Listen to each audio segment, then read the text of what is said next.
오늘 9월 첫째 주를 우리에게 주셨는데요, 오늘 우리 가운데 예배하는 자 중에 우리 지난주에 우리 교회 김영자 집사님이 하나님의 부르심을 받았는데, 오늘 그 딸인 심지연 자매님이 태어나서 처음에 교회에 오셨어요.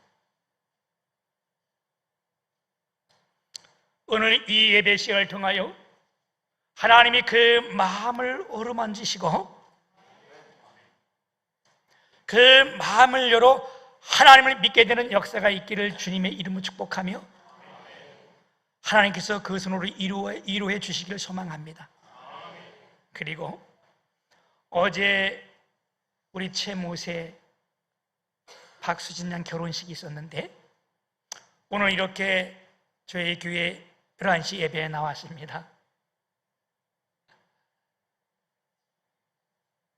새롭게 시작하는 이 가정에 하나님의 놀라운 축복이 함께 하시고, 아멘. 이렇게 오늘 대부분 결혼식이라면 신혼여행을 다 떠나는데, 미리 그렇게 하지 아니하고 어제 결혼식을 하고 오늘 예배를 다 참석하고 다음에 신혼여행 계획을 잡고 이렇게 있는데, 참 이런 거 보면 지혜롭고 감사하고, 우리 앞으로 청년들이, 결혼할 청년들이 이런 모습을 좀 닮으면 좋겠어요. 그래서 아예 토요일 결혼식하면 주일을 안 떠나는 걸로, 이런 교회에, 아니면 2000년 역사에, 성경 역사에 하나님이 대를 이어 축복하는 그런 가정들이 있어요. 여러분, 그런 가정은 어떤 가정이냐 하면, 교회에 좋은 전통을 세워가는 사람들은 하나님께서 모든 사람 앞에서 대를 이어 축복하세요. 그런 좋은 전통이 있으길 축복합니다. 그리고 하나님께서 대를 이어요 저주하는 가정도 있어요. 그게 어떤 가정인가? 여러분, 이건 정말 중요한 말씀이거든. 교회의 하나님의 일에 중요한 전통을 깨는 분들이 있어요. 이건 주님의 시범 케이스예요. 사랑하는 여러분, 오늘 이 예배 시간을 통하여 이렇게 두 가정뿐만 아니라 하나님의 역사가 오늘 우리 모두를 어루만지시를 축복합니다. 위기는 위기를 낳고 죄는 죄를 낳으며 감사는 감사를 낳고 믿음은 믿음을 낳는다는 말이 있어요.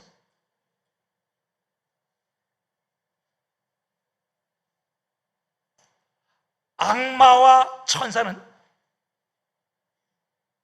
종이 한 장 차이다. 독사와 목사는 점 하나 차이요. 네? 제가 교회를 개척해서 얼마 안 있을 때 우리 집사람이 이 주보를 다 컴퓨터에 쳤는데, 어느 날 아침에 이렇게 봤더니 설교, 최근영 독사 이러는 거야. 그거 점 하나 차이라니까. 여러분, 이 천사와 악마가 이 종이장 한 장 차이인데,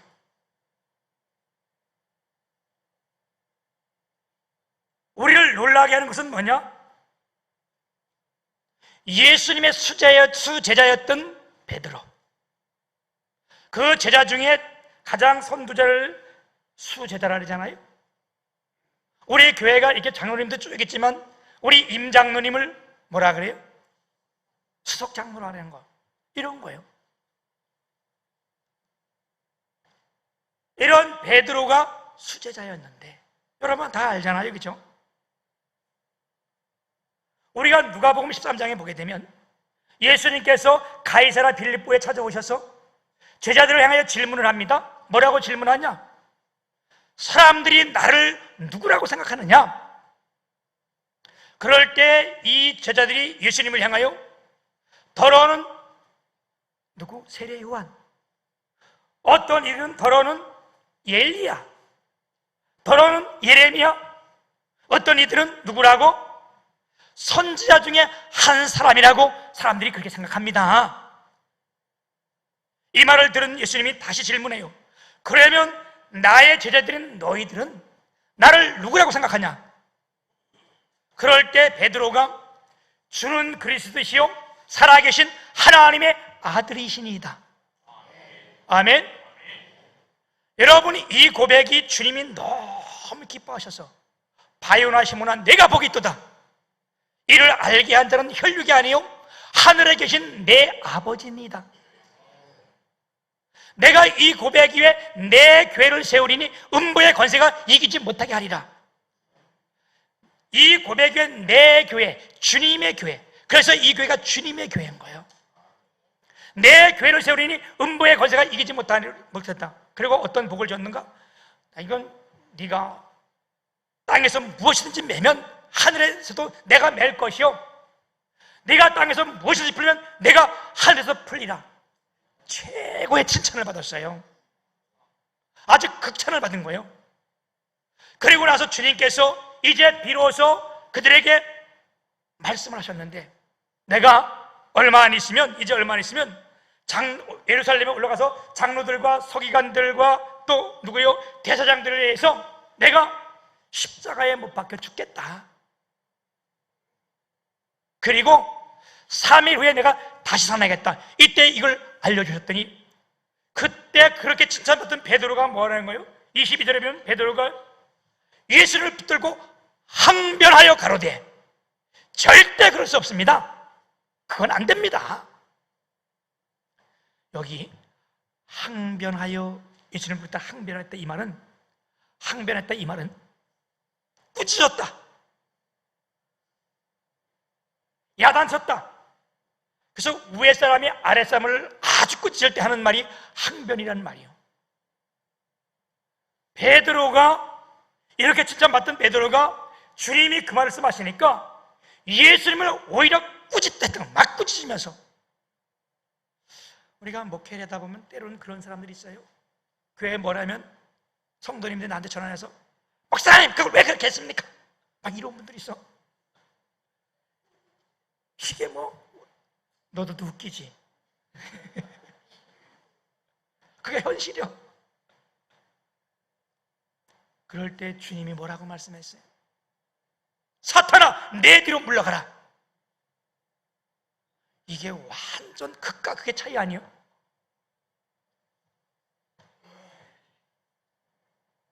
이게 신앙에 굉장히 큰 위기를 맞은 거예요. 이렇게 신앙의 극침차를 받던 이 베드로가 그 사이에 신앙의 최고의 위기를 맞은 거예요. 여러분, 오늘 우리가 읽었던 이 말씀, 열왕기상 오늘 본문 말씀은 이 엘리야에 대한 관한 이야기인데요, 엘리야는 BC 9세기에 그 당시에 최고의 선지자였어요.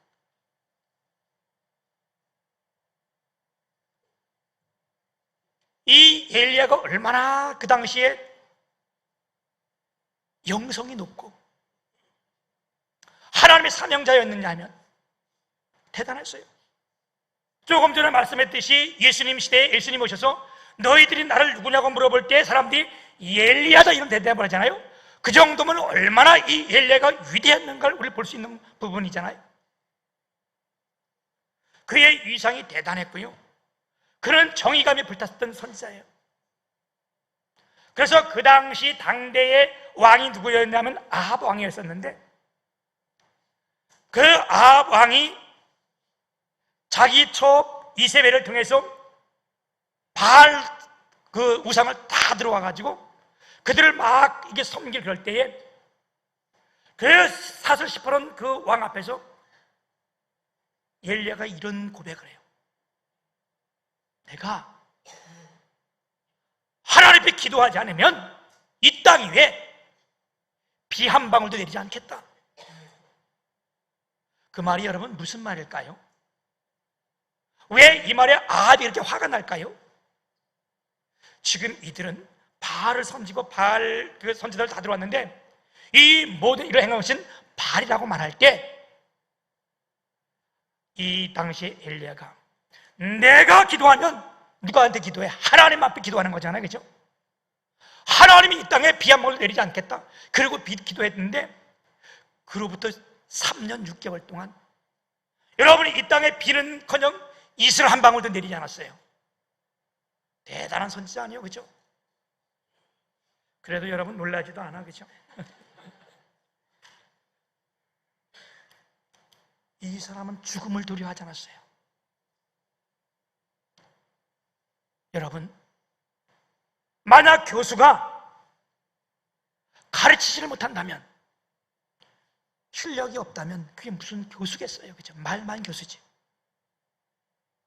선지자가 영성이 없다면 그 무슨 선지자겠어요? 우리 성도가 믿음이 없다면, 기도하지 않는다면 무슨 성도겠어요, 그죠? 목사가 기도하지 않고 영성이 없다면 무슨 목사겠어요? 말만 목사지. 독사가 되는 거예요, 그렇게 되면.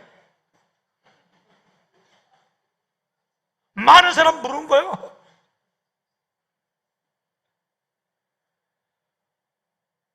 열왕기상 17장에 보게 되면요, 이 한 장만 보더라도 이 엘리사의 기적들이 쭉 나오는데, 그가 기도하고 나서 그 땅에 진짜 3년 6개월 동안 다 이렇게 비가 오지 않으니까, 비가 안 오니까 이제 하나님께서 이 엘리야를 통해 네가 그리시네가에서 숨어 있어라. 거기 있으면 내가 먹을 것을 갖다 주겠다. 그래서 우리가 잘 아는 이야기가 있잖아요. 그가 그리시네가에 숨어 있을 때에 하나님께서 뭘로 그를 먹이셨다고? 네? 근데 이제 상을 줘야 되겠어. 우리 주일학교 학생들 예배를 드리는데 너무 예배를 잘 드리잖아, 그지? 그래서 오늘 알아맞히면 상을 줄게. 오늘 특별한 기회예요. 백산아, 이제 엘리야가 그리스도에 가서 숨었는데 하나님께서 내가 너에게 먹을 것을 갖다 주겠다. 그런데 하나님께서 뭐를 통해서 엘리야에게 먹을 것을 갖다 줬니? 어제까지 알았는데 오늘 잊어버렸어, 그치? 아쉬워. 오늘 상 탈 수 있는 기회인데. 주일학교 학생들 가운데 아는 사람 손들어. 왜 이렇게 갑자기 생각이 안 나냐, 그지? 얘들 다 알고 있는데 갑자기 물어보면 생각이 안 나요, 그죠? 여러분, 누구? 까마귀? 하박국? 야, 까마귀 맞았는데 네가 다시 손. 까마귀, 그래, 맞았다. 박수 쳐. 그래. 살이나, 너 몇 살이야? 5살. 야, 잘했다. 5살이 이걸 안 되는 건 천재야, 천재. 하나님이 까마귀를 통해서, 내가 이따 목사님 선물 줄게. 까마귀를 통해서 아침 저녁으로 이 엘리야에게 먹을 것을 갖다 준 거예요. 이것이 다 떨어지고 그리시가에 물이 떨어지니까 하나님께서 이제 엘리야를 통하여 네가 사르밧에 가서 가부에게 먹을 것을, 네가 가부에게로 내려가라. 그럼 내 가부를 통해서 너에게 먹을 것을 주겠다. 그리고 엘리야가 사르밧 가부에 갔더니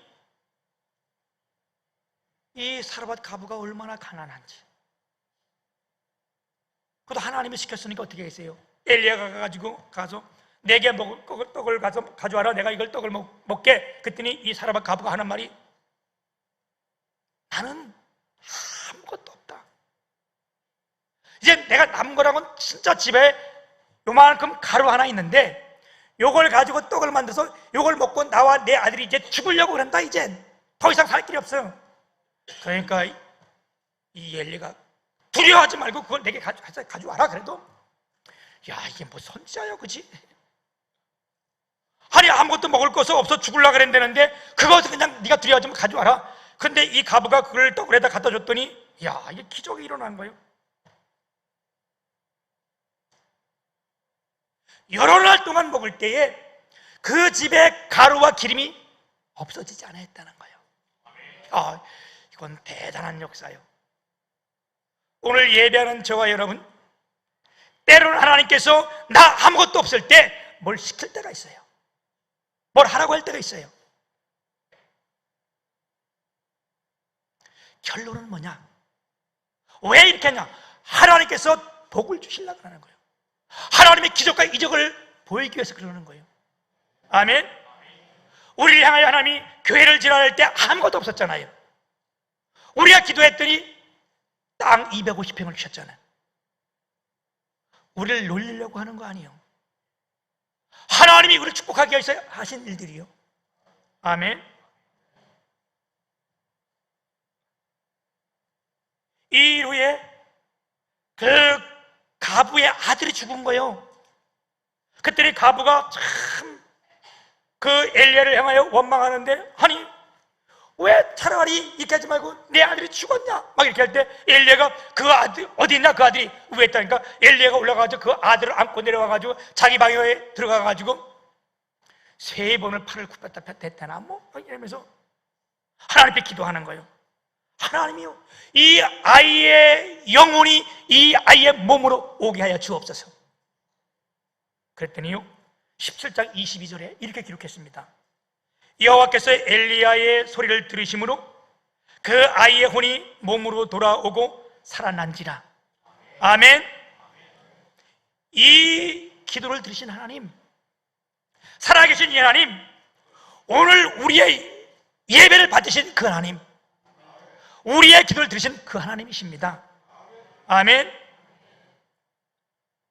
그래서 이 가부가 뭐라고 고백을 하는가? 17장 24절에 보게 되면, 내가 이제야 당신이 하나님의 사람이요 하나님의 말씀이 진실인 줄을 내가 이제 깨닫습니다.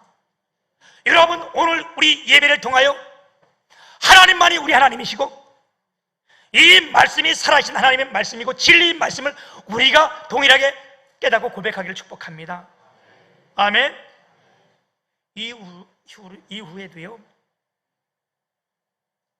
엘리야의 기적은 엄청난 기적들이 굉장히 많아요.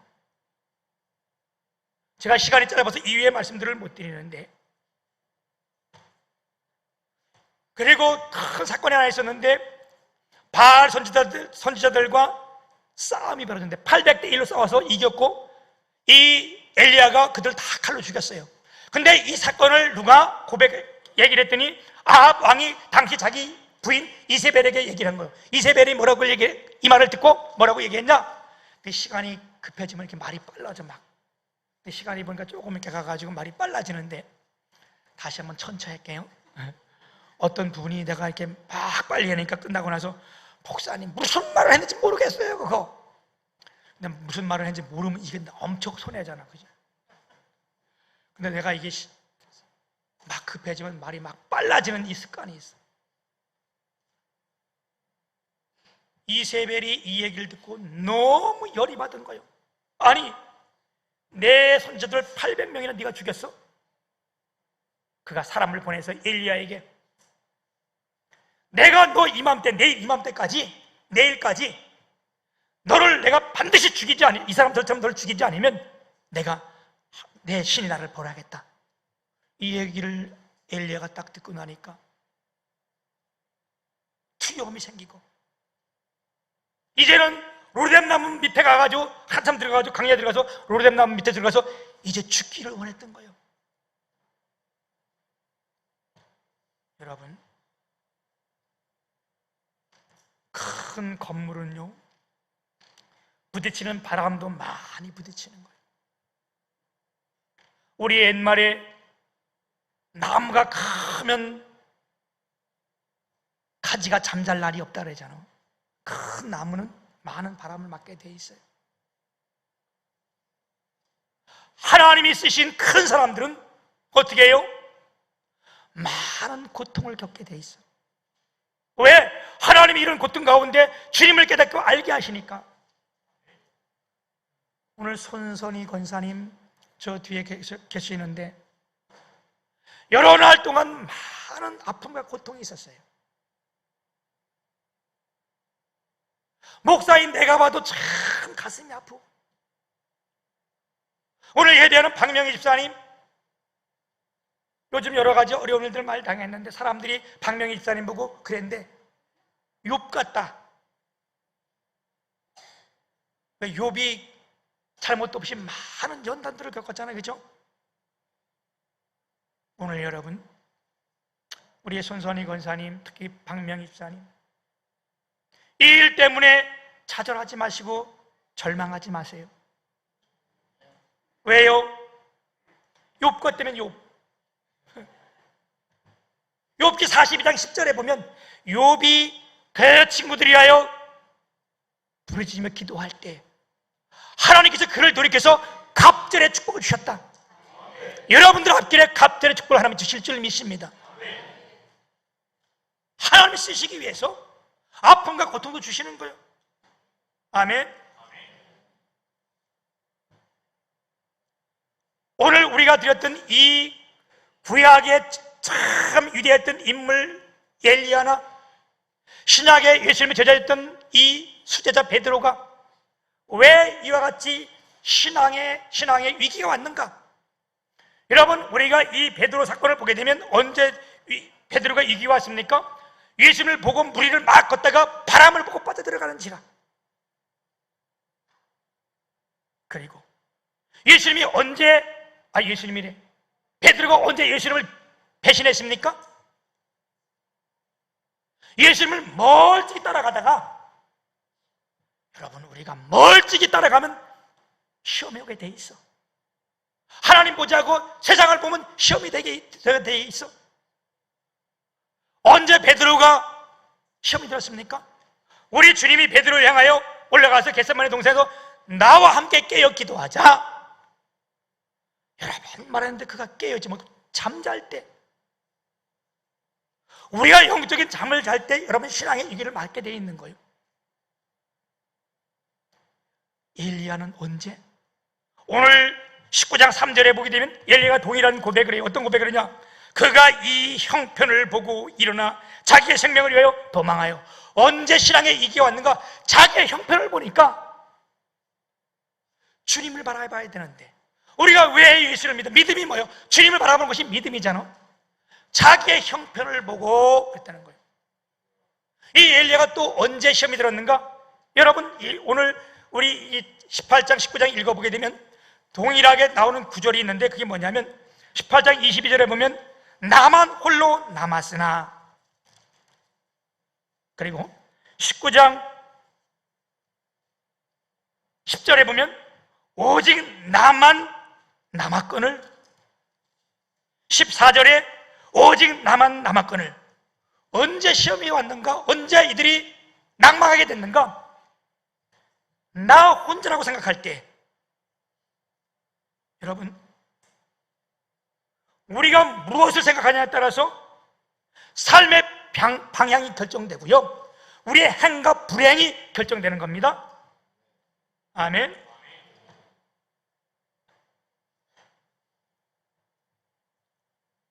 여러분, 사람이 홀로 있기 때문에 고독한 것이 아니에요. 왜 고독해요? 홀로 있다고 생각하기 때문에 고독한 거예요. 지금 이 엘리야가 시험이 들었는데 나 혼자라는 거예요. 우리 주님 앞에 가서도 하나님 앞에서 나만 홀로 남아있다. 그럴 때 하나님 뭐라고 그랬어요? 너 말고 내가 7,000명을 남겨뒀다. 홀로가 아니요. 얼마 전에 그 당시 제가 살던 그 주공 아파트에서 중학교 2학년인가요? 여자아이가 옥상에서 뛰어내려서 자살을 했어요. 얼마나 안타까운 일이요. 중학교 학교 2학년이, 그때 확실히 2학년이 3학년이 잘 모르겠어요. 그 우리 아파트 바로 옆에 있던 아파트였는데, 나중에 제가 그 소식을 들어보니까 이 아이가 학교에서 이렇게 친구들한테 왕따를 당했더니, 근데 유독 그렇게 왕따를 당하면서도 친구 하나가 자기에게 잘해주고 자기 친구 전화를 받아주는 친구가 있었는데, 그날 끝나고 그 친구한테 전화를 했는데 그 친구가 전화를 안 받았대. 그래서 집에 와서 애가 이젠 나 혼자다. 그리고 옥상에 올라가서 내리뛴 거예요. 여러분, 혼자가 아니요, 그건 자기 생각이요. 그의 부모가 있어요. 아버지가 있어요. 왜 혼자요? 아니잖아. 여러분, 때로는 나 혼자라고 생각하고 있습니까? 아니요. 오늘 예배는 우리 심지연 자매님, 이제 무남동네 홀로 딸이 졌잖아. 어머니 하나님 부르시면 받았잖아. 내 혼자라고 생각합니까? 아니잖아. 남편이 있고 자녀 있고 이 교회가 있고, 아니 이보다 하나님 살아계신 하나님이 우리 가운데 계신 거예요.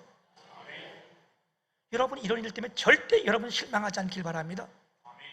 내 혼자가 아니요, 살아계신 하나님이 우리 함께 하시는 거예요. 아멘. 그러면 이제 우리가 어떻게 여기서 신앙의 극복을 할 수 있었습니까? 이 참 중요한 건데요. 베드로가 물에 빠질 때에 어떻게 했어요? 주여 나를 구해주셔서, 손을 주여 나를 구해주셔서, 그럴 때 주님이 즉시 그 손을 잡아 일으켰어요. 아멘. 그리고 베드로가 어떻게 하나님의 음성을 듣고 밖으로 나왔다는 거예요. 그가 회개하며 울었던 거예요. 아멘. 엘리야는 어떻게 했습니까? 그가 주님 앞에 나와서 하나님의 세미한 음성을 들었다는 거예요.